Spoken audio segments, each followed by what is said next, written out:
Na madrugada do dia 25 de abril, o movimento das Forças Armadas estabeleceu o controle da situação política em todo o país.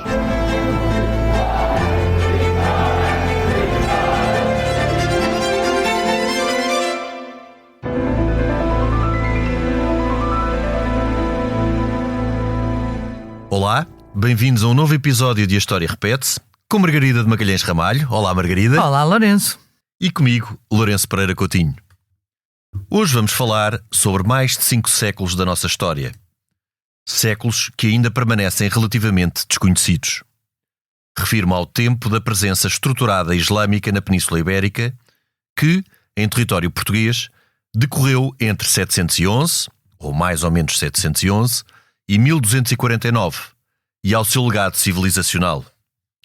Para tal, convidámos Santiago Macias, doutorado em História pela Universidade de Lyon II, professor universitário e investigador, que, entre outros cargos, foi vereador e presidente da Câmara Municipal de Moura e membro da direção do Campo Arqueológico de Mértola. Atualmente é diretor do Panteão Nacional. Santiago Macias, é um gosto recebê-lo no programa. Bem-vindo. Eu é que agradeço. Olá, sou a Georgina Angélica. Eu sou a Paula Cardoso. Juntas criámos o Tal Podcast, um espaço de conversas reais, profundas e sem filtros. Todas as quintas-feiras damos a conhecer novas pessoas com ideias e trajetórias que inspiram mudança. Podem ouvir-nos em todas as plataformas de podcast e nos sites do Expresso e SIC Notícias.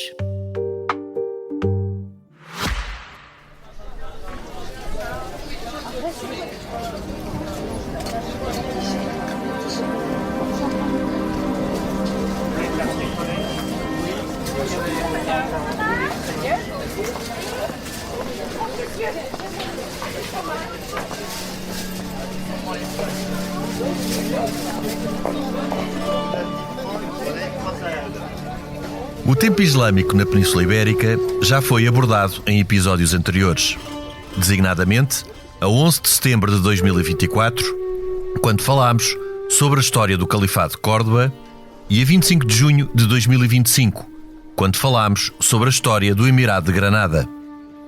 Nestes 2 episódios, abordámos sobretudo a história política destes territórios. No episódio de hoje, a abordagem será certamente diferente. Durante mais de 5 séculos, o território hoje português que foi islamizado esteve integrado em diferentes estruturas políticas. O Emirado e Califado de Córdoba, diferentes reinos taifas, os Emirados Almorávida e Almohada. Durante este tempo, existiram linhas de continuidade e também linhas de ruptura que permanecem pouco nítidas para a maioria das pessoas. Deste tempo, ficou também um legado civilizacional crucial que, creio, costuma ser ignorado ou pouco valorizado, isto tendo em conta a sua importância. Legado que se manifestou nas palavras de origem islâmica que nos ficaram, na poesia, na agricultura, astronomia, arquitetura ou hidráulica. A Idade Média Ocidental resulta, fundamentalmente, do encontro das civilizações clássicas, grega e romana, com a religião cristã e, mais tarde, com o mundo germânico. No caso peninsular, a estes junta-se a profunda influência da civilização islâmica, dos árabes omíadas de Damasco aos berberes almohadas. É desta influência e das suas matizes que vamos hoje falar. Influência que se estendeu dos aspectos estruturantes já identificados à vida do cotidiano. Como se vivia então no Portugal islâmico? O que nos revela a arqueologia e outras fontes. E o que perdurou nos locais onde a sua influência e permanência foi maior. Margarida, não sei se queres pegar nestes tópicos para iniciarmos a conversa com o nosso convidado. Vai ser uma conversa. Vai dar pano para mangas. Vai dar pano para mangas. Não, e sobretudo porque houve uma das coisas ao preparar o episódio que me chamou a atenção e que eu não tinha muito bem essa noção, que é interessante, e o Santiago, se não estiver de acordo, logo me diz se eu percebi bem ou não, que há uma coisa que é interessante, que há uma ocupação militar mais a sul, mas depois a norte do Tejo a situação já é quase que de... Isso é que é muito interessante, já é uma situação quase de ok, nós não temos ninguém para estar aqui, vocês pagam tributo, mas ficam sobre a alçada muçulmana, mas não necessariamente não há porque a partir do momento em que Lisboa e Sintra caem, sobretudo, tudo este vai capitular, tudo que está para o norte vai capitular. E, portanto, há de alguma forma uma noção que eu acho que as pessoas também não têm muito, que é, isto não é, chegaram aqui em 711 e varreram tudo e andaram sempre tudo subjugado. Há uma série de nuances e de parcerias, inclusivamente, ao longo de todo este tempo, em que muitas vezes os próprios reis de Leão faziam pactos com alguns dos governadores das taifas, o que fosse, e, portanto, consoante a vontade, isto, no fundo, basicamente, eu acho que a história muda sempre muito pouco, porque a humanidade é sempre muito semelhante e as pessoas vão funcionando em função dos seus interesses. É verdade ou é mentira, Santiago? Como diria o nosso mestre Cláudio Torres. Sim e não. Ou seja, é nas nuances de facto que está a parte mais importante e mais significativa de toda esta história. Porque há aí uma palavra que me gera grandes reservas, que é a palavra ocupação. Vamos lá ver. A ocupação ou a influência é muito mais do ponto de vista cultural do que propriamente de uma presença física ou de uma presença militar, ou da chegada massiva de árabes vindos do Oriente.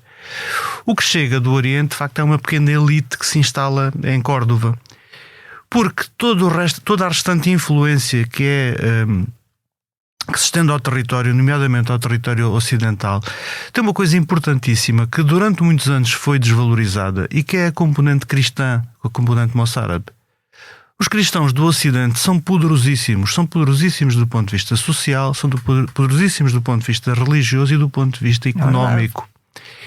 E, portanto, não esqueçamos que essa presença e essa marca cristã muito forte no Ocidente, isto é uma coisa muito, muito específica do Garb al-Andalus, do Ocidente islâmico, é tão prolongada e tão forte que quando um dos príncipes noruegueses passa a caminho da Terra Santa no princípio do século XII, Sigurd, há uma saga, e na saga ele diz que Lisboa é uma cidade meio cristã, meio pagã. Portanto, leia-se muçulmana. Tal como não podemos esquecer o célebre mosteiro que existia num sítio chamado Igreja do Corvo Canissat al-Ghurab, que era muito provavelmente, essa é a minha perspectiva, na atual Senhora da Rocha, no concelho de Lagoa. Há em pleno século XII um mosteiro cristão. E há um mosteiro cristão que recebe rendas de todo o Ocidente, dos cristãos do Ocidente, que fazem donativos àquele mosteiro para que os cristãos lá possam ir em peregrinação e para que possam ser acolhidos. Os peregrinos são acolhidos gratuitamente quando vão rezar àquele local. Aliás, fazendo aqui um parênteses, é muito importante que se retome a leitura das fontes árabes, coisa que nunca foi feita por arabistas portugueses, ou muito raramente. Nós tivemos um excelente arabista que foi o David Lopes, mas daí para cá tem havido muito poucas leituras de raiz. E porquê é que eu digo que é importante? Porque quando é feita a tradução do Idrissi, que é o autor que refere esse episódio, na descrição da África e de Espanha, na tradução diz que quem dá o dinheiro àquele mosteiro são os cristãos do Algarve. Bom, com grande esforço e porque mal conheço o alifato, fui à fonte original e o que a fonte original diz é Mingarb. Ou seja, os cristãos do Ocidente. E o Ocidente é diferente da região administrativa do Algarve. Claro. Portanto, há aqui uma componente cristã que é poderosíssima e que, honra lhe seja feita, é uma revalorização de um historiador e arqueólogo francês já falecido chamado Christophe Picard. É o Picard que, na sua tese, terceiro ciclo e depois no seu doutoramento, revaloriza o papel dos cristãos e diz, atenção, há aqui duas componentes. Há uma que é a componente cristã pura e dura e há uma outra que nós no liceu passamos por ela e ninguém nos explica. Bem, fiz o liceu também no século passado, já foi há muitos anos. Mas acho que agora ainda está pior. Ainda está pior. Qual é que é a componente? A componente Mualad. Quem são os Mualad? São os ocidentais de raiz ibérica que se convertem ao Islão. E essa conversão é uma marca social muito forte. Ela não é apagada. 4 séculos depois ainda diz: isto é de uma família moada. Um pouco mal comparado com os cristãos novos. Quer dizer, a marca prolonga-se no tempo e não desaparece assim. E essas famílias Mualad são aquelas que em muitas circunstâncias vão ter poder efetivo do ponto de vista militar, do ponto de vista económico sobre as regiões do Ocidente. Porque, como estava a dizer, desde o princípio que a história toda tem que ser revista, ou pelo menos a noção que a maioria das pessoas tem. Toda. Porque até a invasão, ao que sei, a maioria foi por berberes e depois com alguns árabes e sírios.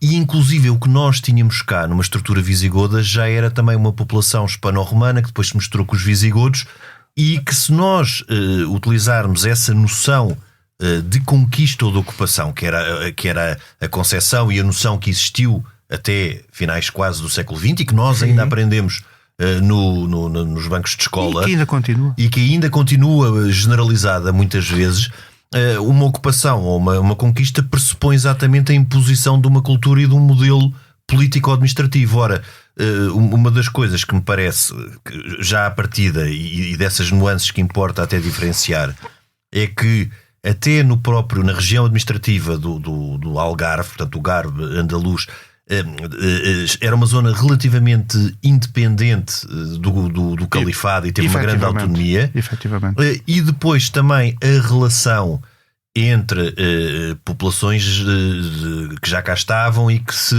assimilam, não é? Ou umas que se convertem, outras que continuam cristãs. Também há aqui nuance ao longo do tempo. O que se passava no tempo do califado não é o mesmo que se vai passar, por exemplo, no tempo dos almorávidas ou dos almohadas. Não, aí muda completamente. Aí o registro histórico muda e a situação de conflitualidade torna-se mais evidente. Deixe-me dizer que em relação aos visigodos há que nuancear também muito a presença do que é que efetivamente são visigodos. Exato. E depois não esqueçamos um elemento importantíssimo naquilo que é a chegada de tropas que vêm do norte da África em 711. Elas vêm a convite ou a desafio de uma parte do poder visigodo. Exato. Que queria esmagar a outra. E, portanto, há aqui uma negociação muito complexa e que a história não pode ser vista numa lógica de preto e branco. E depois também não pode ser vista numa outra perspectiva, que é um pouco a do flower power. É que isto não aconteceu nada e que eram todos os mesmos. Nós, quando escrevemos história, como vocês sabem, somos todos do mesmo ofício, nós temos uma carga pessoal, temos uma carga política, social, académica, enfim, da nossa vivência. O chamado preconceito. Exatamente, que se reflete na forma como nós escrevemos e na forma como nós interpretamos a história. Portanto, durante muitos anos houve uma espécie de negacionismo, ou seja, não aconteceu nada, isto eram todos os mesmos. Há um autor que ficou célebre, Ignacio Lago, que dizia que os árabes nunca invadiram a Espanha, no sentido que toda esta narrativa é uma narrativa construída a posteriori e com efeitos de legitimação.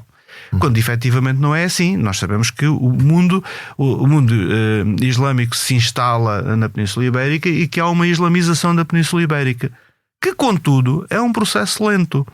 Não esqueçamos que se há uma coisa que marca, obviamente, é o uso da língua. Sem dúvida. E não esqueçamos que a primeira lápide, muitas terão desaparecido, mas a primeira lápide que se conservou escrita em árabe no Ocidente, naquilo que hoje é Portugal, data do ano 957. Tinham passado mais de 200 anos e, portanto, o árabe é seguramente a língua das elites ilustradas, é seguramente a língua dos negócios, do comércio, mas uma parte significativa da população continua a falar o romance, continua a falar aquilo que irá depois de dar as línguas que nós hoje falamos na Península Ibérica. Aliás, se não fosse assim, também seria impossível depois que essa língua se tivesse... Bom, tinha-se mantido a norte, com certeza, mas em todo o caso que depois houvesse essa rápida homogeneização, porque, por exemplo, no século XIII português já era a língua falada em todo o território, não é? Sim, não aquela que nós hoje temos, naturalmente. Há um trabalho muito evolução, claro. Há um trabalho muito interessante de um mertolense chamado Fernando Venâncio sobre a origem da língua portuguesa, sobre as origens galaicas da língua portuguesa. Mas efetivamente, já agora, o árabe não se mantém, e o árabe é uma língua que desaparece porque a lógica, a estrutura da língua árabe é completamente diferente da língua latina. Portanto, o que é que vai ficar?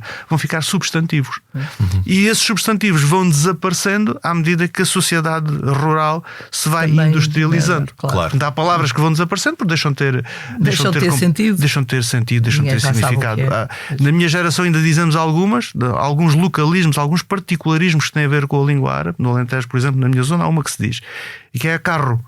Que é quando o gado fica, as ovelhas ficam debaixo da árvore, depois de comerem, encostam-se e estão no acarro. Acarro quer dizer sombra e fresco em berber e em árabe.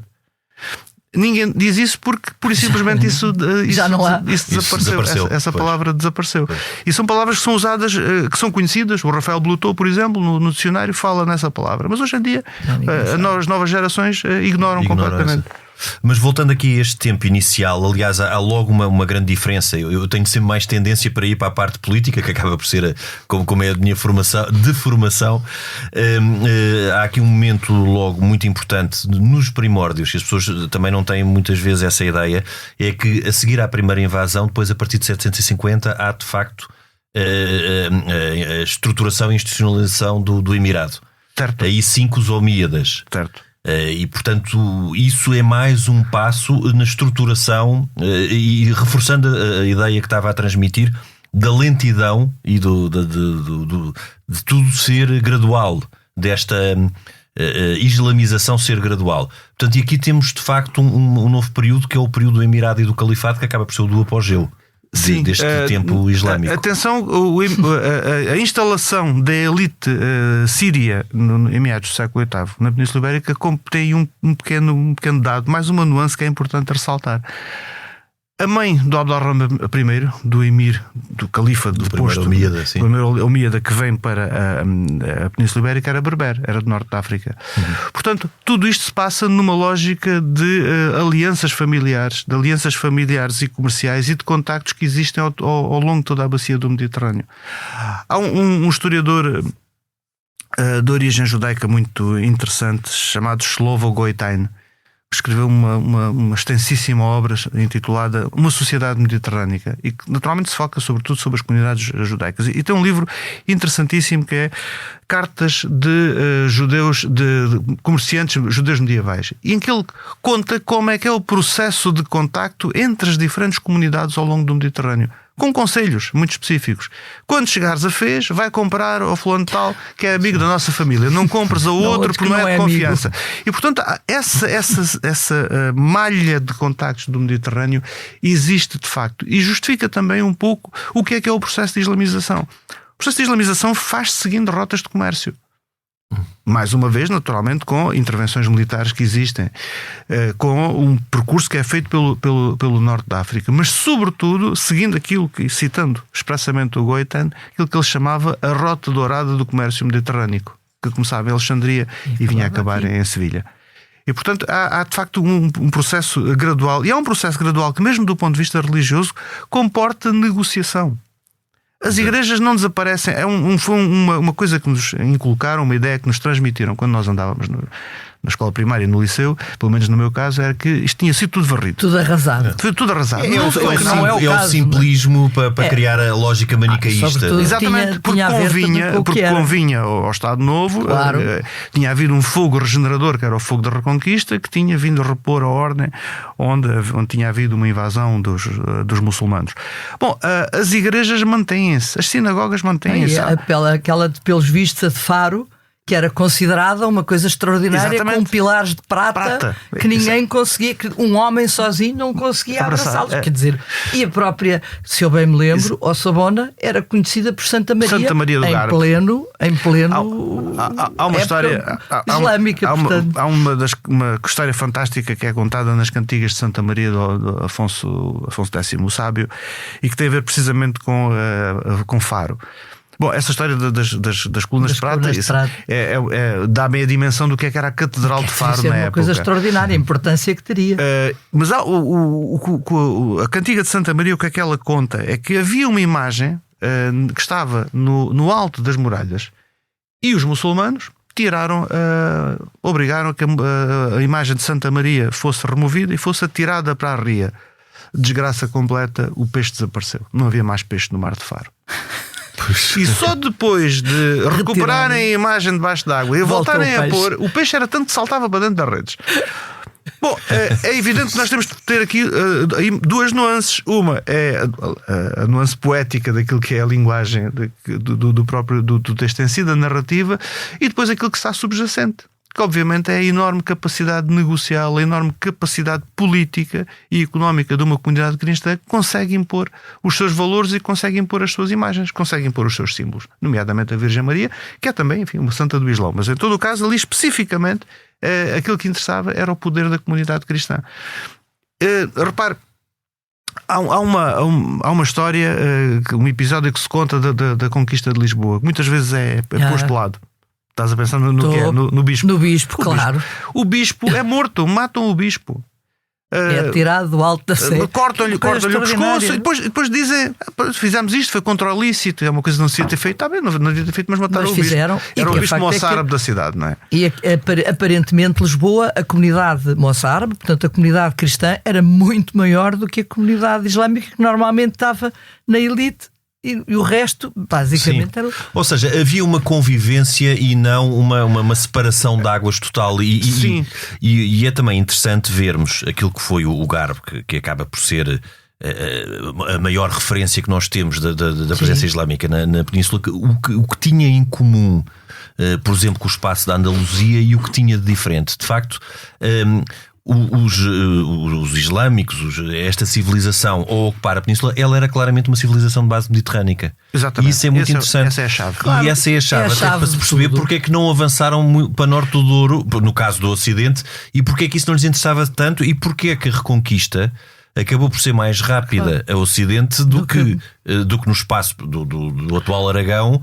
Porque, como é óbvio, sendo uma civilização mediterrânica, quando se passa e se chega ali às zonas da costa mediterrânica, há uma maior resistência e há uma maior... Até porque tens a península dividida por basicamente montanha, também por umas cadeias de montanha, portanto também não era muito fácil. É mais interessante do que esses simplismos que nos são transmitidos de não conseguiram chegar tão a norte e depois houve uma reconquista. Ou seja, todas essas ideias têm que ser revisitadas, não é?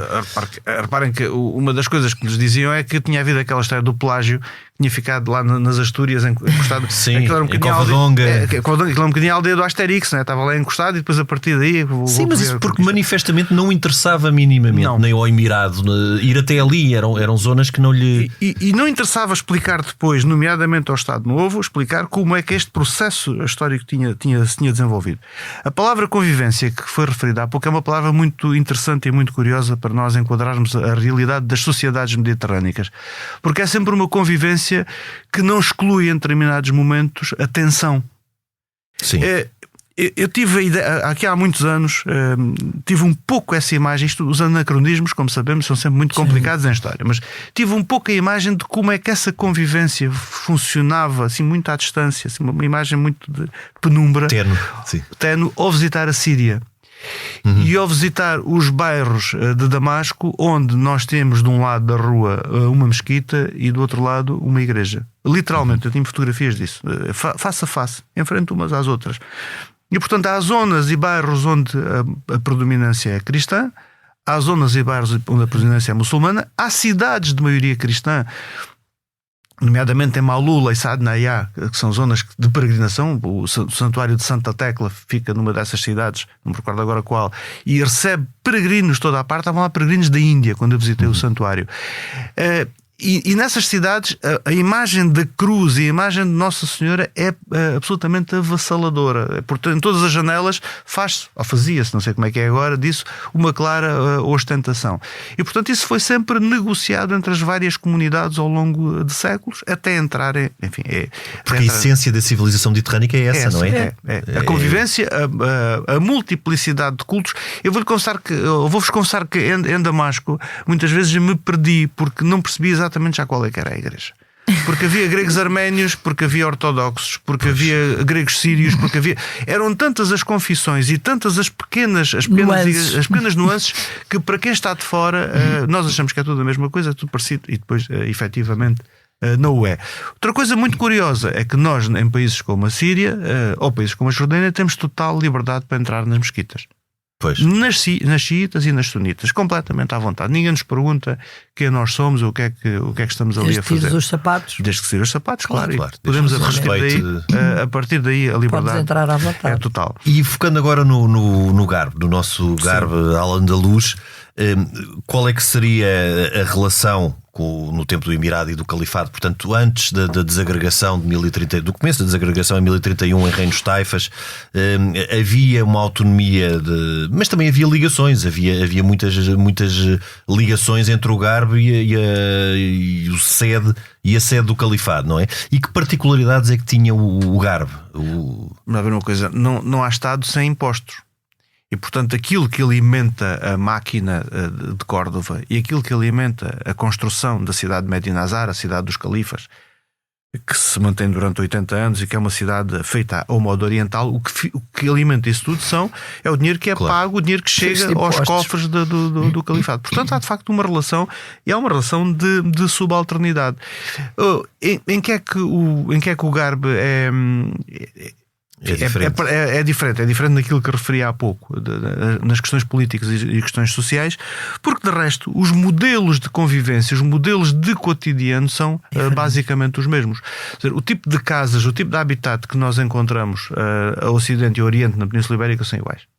As casas que nós vemos em Múrcia são iguais às que nós vemos em Mértola. O que é que nós temos nessas formas de habitar no Inoto? Essa é talvez a parte mais curiosa. Temos aquilo que nós hoje designaríamos como uma classe média baixa. Ou seja, não são palácios. Os palácios onde é que estão? Estão na cidade de Córdoba, o grande palácio de Medina Azar, no centro do poder, e depois nos centros áulicos que copiam, nos centros provinciais que copiam a grande cidade, como vai ser o caso da Aljafaria de Saragoça, que faz um palácio à imagem de... Porque depois tudo o resto são casas, são habitados que têm uma certa qualidade. Silves está num patamar superior, porque é uma cidade de facto muito importante. Mas aquilo que nós encontramos, por exemplo, em Mértola, são casas relativamente modestas. O que é que caracteriza mais rural, de qualquer maneira. O que é que caracteriza essas casas, por exemplo, pegando em Silves, numa zona importante e uma cidade importante do ocidente do Al-Andalus? São casas, sobretudo, viradas para dentro, não é? Viradas para o pátio, para o mundo interior da casa. O que caracteriza essas casas é uma palavra que, em maior ou menor gradação, pode ser usada, e que é a palavra sofisticação. É algo que se vai perder depois da Reconquista. Sistemas de esgotos, por exemplo. Sistemas de esgotos que funcionavam ou coletivamente ou individualmente nas casas. Um certo tipo de amenidades que as casas naturalmente comportavam. Sistemas de desinfestação e desinfecção das casas. Eles não tinham dum-dum, não é? Sim, tinham que ser por métodos naturais. Mas tinham métodos naturais de fumigação. É muito interessante nós lermos os tratados de agricultura, por exemplo, ou os tratados de Risba. Os tratados de Risba são os tratados que regem os mercados. Porque esses tratados, tendo umas baias que supostamente deveriam ser muito direcionadas para aquele tema, tocam muitos temas em volta. E nós apercebemos o que é a realidade social dessas casas. Por exemplo, como é que eram feitas as fumigações para afastar os bichos, como é que eram feitas as conservas, como é que eram feitas... Nós temos no século XII em Sevilha o fast food e o takeaway. Havia sítios onde as pessoas... Havia mercados onde as pessoas iam comprar comida para levar para casa. Já feita. De alguma maneira também isso já vinha... Também voltamos a ser romanos, não é? Vinha dos romanos, claro. Mas de alguma maneira estamos sempre a falar da mesma realidade, que é o Mediterrâneo. Era isso que eu ia perguntar, era se essa sofisticação é islâmica ou é mediterrânica. É claramente mediterrânica. É claramente mediterrânica, claro. Depois, nós temos sempre muito... Eu tenho sempre alguma dificuldade, e acho que nós temos sempre alguma dificuldade em definir o que é isso, por exemplo, da arte islâmica. Bom, se nós pegamos na arte islâmica do Mali, não tem nada a ver com a arte islâmica da Sérvia. A arte islâmica da Sérvia não tem nada a ver com a arte islâmica do Oriente.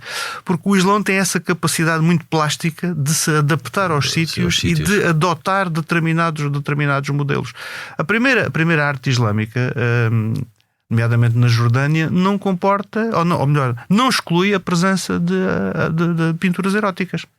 Isso existe, que depois, claro, vai sendo adaptado, vai sendo varrido lentamente. Vai sendo escondida, mas toda essa sofisticação do mundo mediterrâneo e do mundo oriental, não esqueçamos, nós vivemos muito concentrados no nosso Mediterrâneo, mas não podemos esquecer o Mediterrâneo Oriental. O Mediterrâneo Oriental e aquilo que era a antiga Pérsia. Claro. Toda a enorme, extraordinária sofisticação da Pérsia. O Império Persa. Eu estava na mesquita de Damasco, estava a fotografar aquilo muito entusiasmado. Há um rapaz que vem ter comigo e pergunta de onde é que eu sou. Eu digo, sou de Portugal. Aí veio ver o quê? Eu vim à Síria, vim ver a arte islâmica, vim ver a arte bizantina, e ele olha assim para mim e disse: tem que ir ao Irão, que é muito melhor do que isto.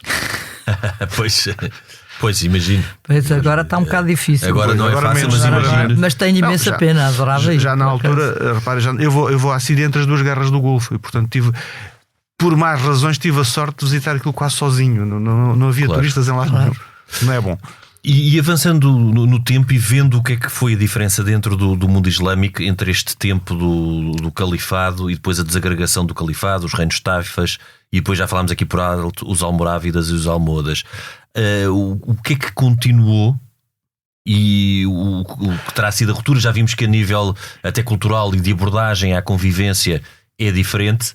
Mas no modo de vida das pessoas terá mudado alguma coisa quando se passa de pertencer a um califado como o de Córdoba para estar integrado num pequeno reino de Taifa e depois ou tudo, a vida para o comum eu das pessoas fiquei continuou. um bocadinho até com a ideia de que há um espírito autonomista Exatamente. muito grande do lado aqui ocidental, e que no fundo a influência, eles pagam os impostos, mas eu acho que não estão muito estão sempre até em muitas rebeliões. Uma delas começa em Beja contra os poderes centrais. Há imensas rebeliões em zonas mais remotas, onde nós até há poucos anos não admitíamos ou não pensávamos que a presença islâmica ou a influência islâmica fosse tão evidente como uma cidade como Idanha Velha.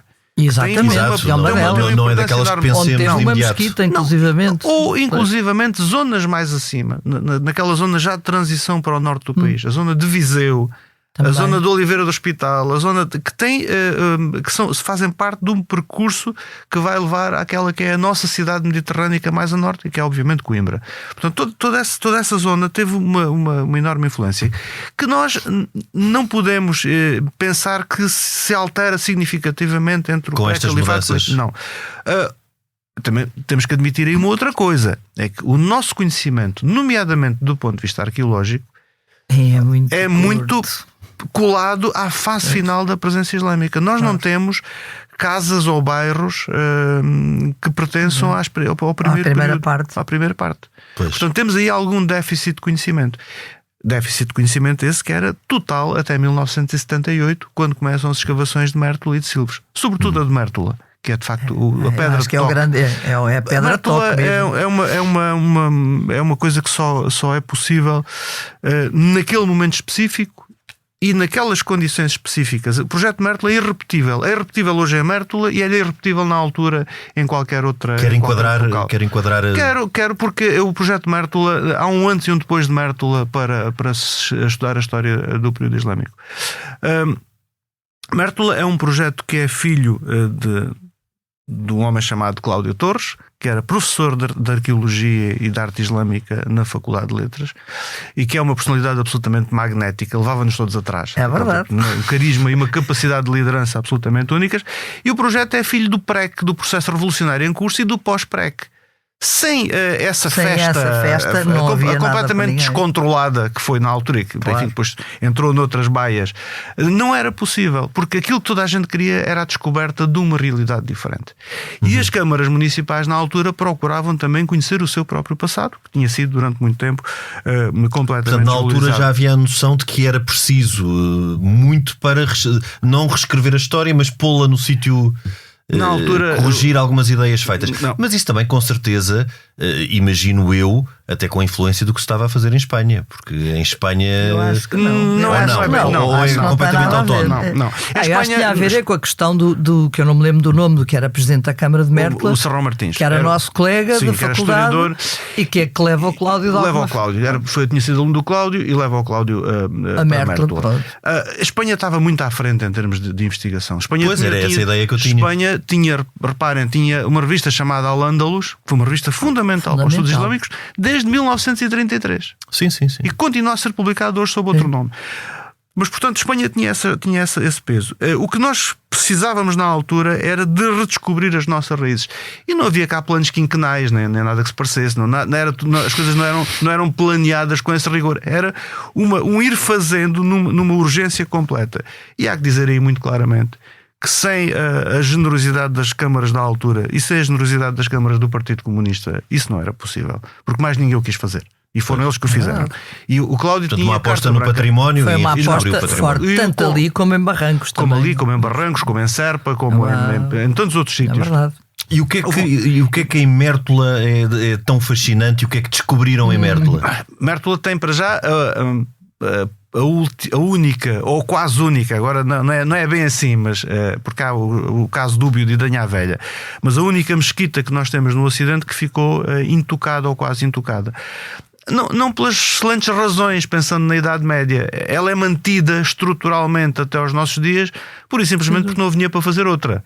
Porque caso contrário teria acontecido o que aconteceu em Beja, em Évora, em Lisboa, que é o arrasamento. Arrasar e reconstruir. Ali houve a necessidade de adaptar. E, portanto, a estrutura da mesquita mantém-se, e essa é a primeira coisa que é visível. Aliás, sublinhada depois por um senhor chamado Duarte de Armas, que no século XVI, no princípio do século XVI, ainda desenha a antiga mesquita antes das obras que lhe deram a feição atual, que são de algumas décadas depois. Portanto, é isso a primeira coisa. A segunda coisa é o Cláudio chegar a Mértola com o Borges Coelho. Borges Coelho é outra figura fundamental, incontornável, incontornável. nesta história. E encontrarem quantidades absolutamente fantásticas de cerâmica islâmica. E começam a escavar, e aquilo é uma escavação que é feita às apalpadelas, com muitas hipóteses que depois se verificou que não eram assim, com propostas de isto deve ser isto, depois isto deve ser aquilo, afinal não era. E anda-se durante muitos anos a tatear. E foi preciso passarem 12 anos das escavações arqueológicas de Mértola para se encontrar a primeira casa islâmica. Porque isso é persistência e manter a aposta. Nós tínhamos grandes estruturas que nós sabíamos que não eram do período islâmico, que eram do final do mundo romano, o chamado Paleocastão, já da época, se quisermos, de uma época que se lhe pode chamar bizantina. E depois tínhamos muitos esqueletos que causavam grande perturbação no avançar das escavações, porque tudo aquilo era muito lento. E quando se começa a perceber onde é que está o nível das casas, a partir daí foi um dominó. Começam-se a somar casas e começam-se a fazer, inclusivamente, reinterpretações. Havia muros que nós temos, afinal, isto é uma casa também, e isto é outra casa também. E nesta altura temos um bairro completo, com ruas, com sistemas de saneamento, com as tais casas de planta circular, com casas maiores e mais pequenas, e sempre com uma coisa muito curiosa no caso de Mértola, que é uma ligação muito forte entre o mundo urbano, entre o modelo urbano, a casa de planta central descoberta, e depois soluções que são típicas do mundo rural. Portanto, aquilo é um mundo urbano, mas não é assim mas um com mundo um pé urbano, no rural. com um pé no rural. Já agora, em relação há uma coisa que eu não resisto sempre a contar em relação aos sistemas de saneamento, eram fossas que ficavam normalmente no exterior da casa, por vezes dentro, que eram tapadas, e que, diz um dos tratados de Risba, o do Ibn Abdun do século XII, que tinham de ser esvaziadas de tempos a tempos, mas que era um trabalho que devia ser feito por um cristão ou por um judeu, porque não era um trabalho digno de um muçulmano. Portanto, a convivência, apesar de tudo, tem alguns limites. É o chamado cidadãos de primeira e cidadãos de segunda. E isso é muito. Todos esses dados são importantes para nós percebermos como é que as casas eram feitas, como é que as latrinas funcionavam, o que é que as pessoas comiam a partir dos restos de alimentares que são nessas fossas, o último despejo, naturalmente, não foi esvaziado na altura da Reconquista. Tudo isso são dados absolutamente fundamentais e que só estão agora a começar. E isso contrasta muito com o que se passava a norte, com as zonas de influência. Não tem nada cristã. a ver. Não tem nada a ver. É o mundo do Mediterrâneo e o mundo do Atlântico. Há um livro. Fossas, imagino que não existisse não. E norte. depois deixam de existir a seguir à Reconquista. Isso também, esses sistemas de saneamento desaparecem. Há um livro que devia ser de leitura obrigatória no ensino secundário. E já agora, se fizerem favor para os nossos políticos, Portugal, o Mediterrâneo e o Atlântico, do Orlando Ribeiro, que é para se perceber outro que país é este. É verdade. Porque é um livro que desvenda de uma forma muito simples, ainda por cima está muito bem escrito, ele escrevia muito bem, como é que o país funciona e quais são estas duas realidades. A influência atlântica e mediterrânica, claro, prevalecendo depois, por variedíssimos motivos, a componente atlântica. Depois da Reconquista e a formação eles venham de Portugal. do norte, vêm de uma zona atlântica e vão. Tudo isto que no território português foi a civilização mediterrânica que preponderou até século XIII, século XIV, mas até mais tarde, não é? Porque era isso que eu tenho também uma grande curiosidade, é que, e é algo que também, quando nós falamos em termos muito genéricos, de uma forma muito manicaísta. Houve a reconquista, portanto, a partir daqui este território ficou cristão e tudo o que foi o legado muçulmano desapareceu. Perdura, naturalmente que ficaram. Vai-se diluindo, as pessoas vão mudando de nome. Por exemplo, na minha terra, em Moura, havia uma rua de Ali Pinto. As pessoas mantêm o primeiro nome, que é o nome muçulmano, mas depois adotam já um nome que é o nome português. Só o próprio nome Moura, Mourão. Moura, curiosamente, deve ter a ver com Maria e não com Mouros. E não com Mouro. A realidade é outra. Mas repare, os ouvintes não estão a ver, mas está aqui à minha frente um livro que tem duas representações, duas peças de cerâmica que foram encontradas na Mouraria de Moura. E que foram umas peças que nos causaram enorme surpresa. Porquê? Porque nós sempre olhámos para estas comunidades como comunidades particularmente empobrecidas, com muito poucos meios de aquisição. Só para os nossos ouvintes perceberem, portanto, na Mouraria de Moura, portanto, já depois da Reconquista. Depois da Reconquista, eles foram expulsos do castelo, são instalados malevolamente sobre o seu antigo cemitério, uma coisa terrível, são instalados sobre os seus... Isso é perverso. Completamente. E nós pensamos sempre que as pessoas que estão nessa moraria que têm muito poucos meios e que é uma comunidade particularmente empobrecida. Ficou um pouco esta imagem. É evidente que não seriam propriamente ricos, mas quando se fizeram escavações há uns anos, e esta é a imagem que eu estou a mostrar, nós vamos encontrar peças que são importadas, umas de Paterna, portanto no oriente da Península Ibérica, na zona de Valência, outras de Sevilha e outras de Málaga. Portanto, temos aqui um conjunto de peças sofisticadas. Não estamos a falar de louça comum. E que é uma pena os nossos ouvintes não poderem ver, mas esteticamente muito bonitas. Estou agora aqui portanto, isso dá-nos uma noção completamente diferente do que é a realidade. E o que é que tu achas que isso que levava a isso? Porque eram coisas de peças de importação, porque o comércio continuava? Porque há entesouramento, porque sendo comunidades que, apesar de tudo, se mantêm no território e continuam a explorar os terrenos do ponto de vista da agricultura, conseguem gerar algum... imagino eu, fugindo aos impostos por vezes, conseguem entesourar qualquer coisa. Porque há um dado que é curioso em relação, por exemplo, a uma zona agriculamente rica, como é o caso de Moura, é que eles são desapossados das suas terras e depois arrendam-lhes as terras que eles tinham tido. Pois. Com rendas que chegam aos 50%. Ao contrário do que tinha acontecido na região de Coimbra, quando chegam as primeiras coisas muçulmanas, que é exatamente o contrário. Como eles capitulam, têm direito a ficar com tudo e a vender aquilo que querem. Exatamente. Há um imposto. Não foi bem mesmo, o processo não foi bem o mesmo. Depende de quem conquista, não é? Exatamente, depende da senha com que vai. De Coimbra foi ainda no tempo de Fernando Magno, em 1064, e esta da Reconquista de Moura, da Reconquista, da chamada Reconquista. 1232. E portanto já é do tempo de Dom Sancho II. Já lá muito para a frente, muito colado a um processo que acompanha um pouco também a Reconquista da Andaluzia. Sevilha é 1248. O nosso Algarve é 1249, Córdoba é 1236. Está tudo mais ou menos ali. Tudo alinhado. É depois de Navas de Tolosa, não é? Quando é a desintegração é o desastre Almodas. completo. E a partir daí há esse avanço. O que é que mais o surpreendeu nestas escavações? O que é que encontrou que não estava à espera, inclusive na forma de convivência? Ou seja, eu acho que é interessante também para os nossos ouvintes perceberem, falámos ainda há pouco de alimentação. O que é que seria uma alimentação típica desta população de Moura? Como é que seria o seu cotidiano? Consegue-se reconstituir? Como é que caracterizaria um habitante comum de Moura? Como vivia, o que comia, como convivia? Do cotidiano nós reconstituímos relativamente pouco. Há coisas que nós sabemos, por exemplo, que a esperança de vida era muito, muito baixa. As pessoas morriam, havia uma grande mortalidade infantil e uma pessoa com 60 ou 70 anos era velhíssima. Era velhíssima, sim. Depois, o que é que as pessoas comiam? As pessoas comiam ou consumiam a paisagem à sua volta. Não havia ultracongelados, não havia comércio de longa distância, portanto as pessoas comiam aquilo que estava ali perto. Era o comércio local, comiam o que estava perto. Podia chegar alguma coisa salgada que vinha da costa, mas muito pouco.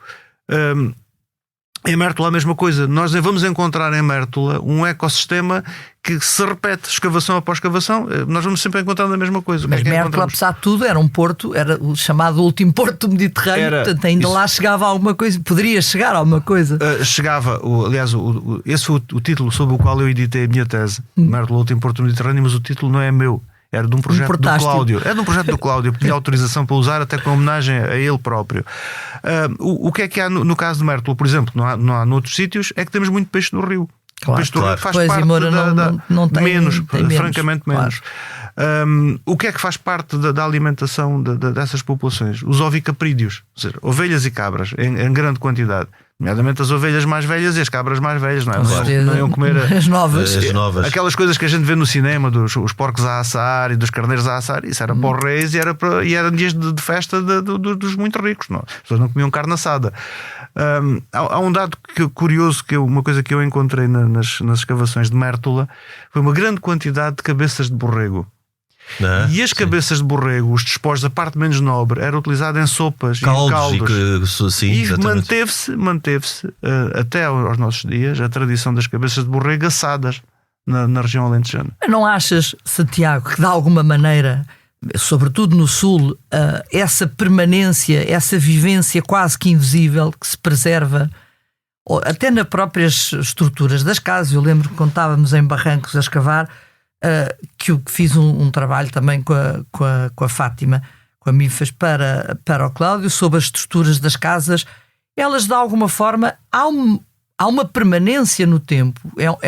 É um legado que, com todas as voltas que leva, mas há coisas que se vão mantendo. Até na própria gastronomia, provavelmente, muito daquilo que se comia é aquilo que hoje ainda é capaz de existir e que está presente, acaba por estar. Agora, enfim, isto já estou a falar de uma situação que se passou há 30 e tal anos, mas agora se calhar já não tanto, porque já os supermercados chegam a todo lado.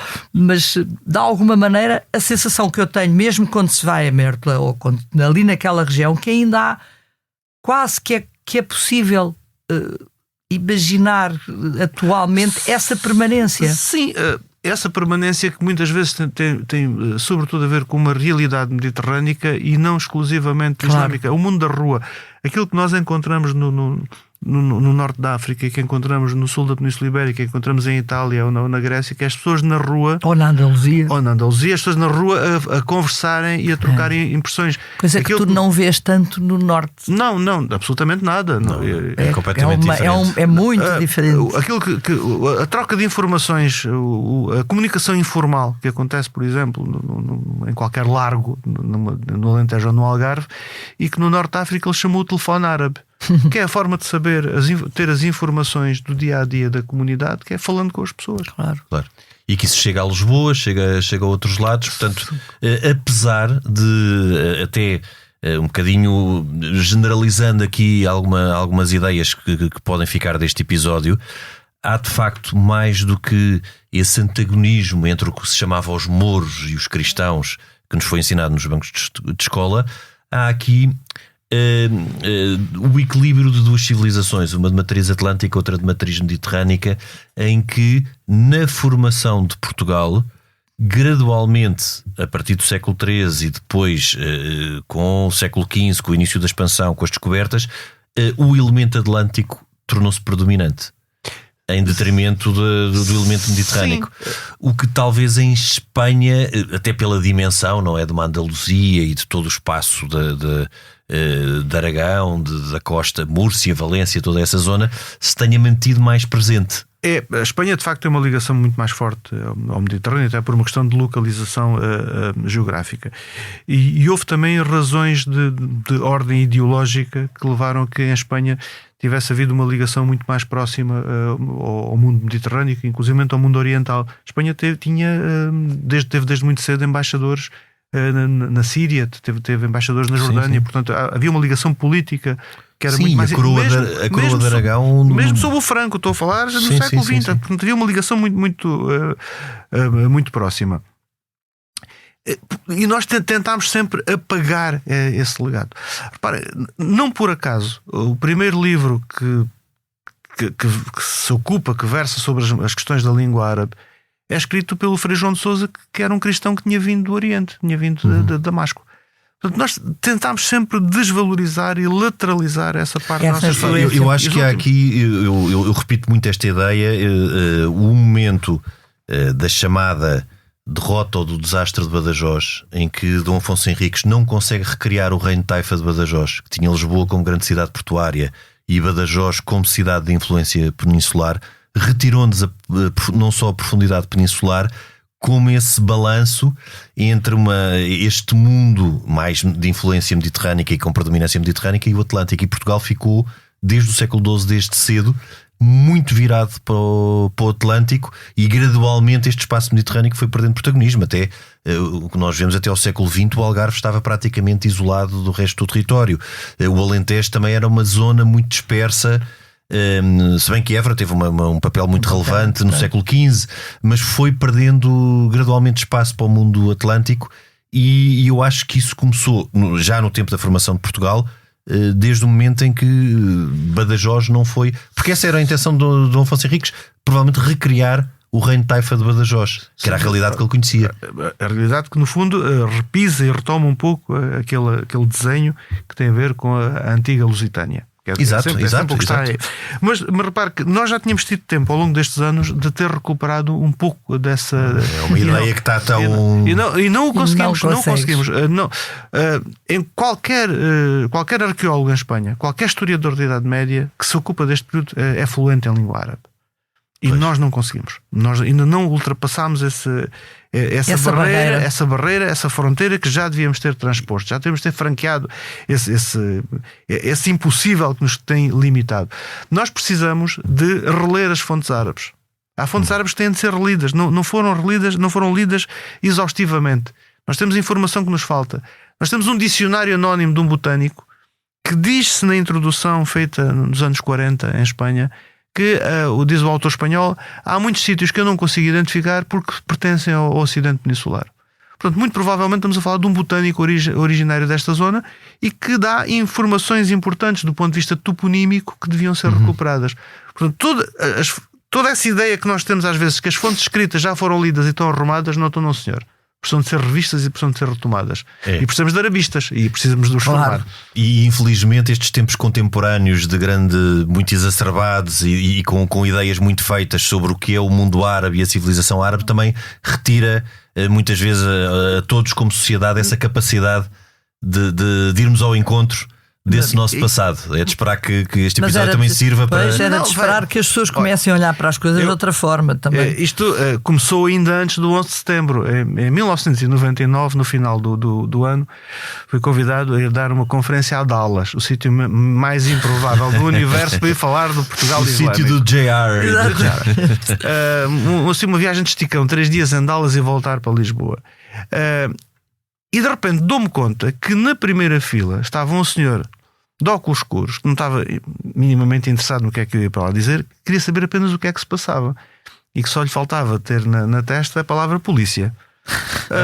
Porque era uma civilização, era uma conferência sobre a civilização islâmica. E então foi lá, a minha comunicação era a única sobre a civilização islâmica. Ele foi lá manifestamente para isso. Vigiar-te. Não fosse. Não, saber o que é que se passava. Santiago ser um perigoso infiltrado. E quando vamos ao Museu de Arte Contemporânea de Dallas, nessa tarde, há uma senhora que me pergunta: Do you like Islamics? Gosta dos muçulmanos?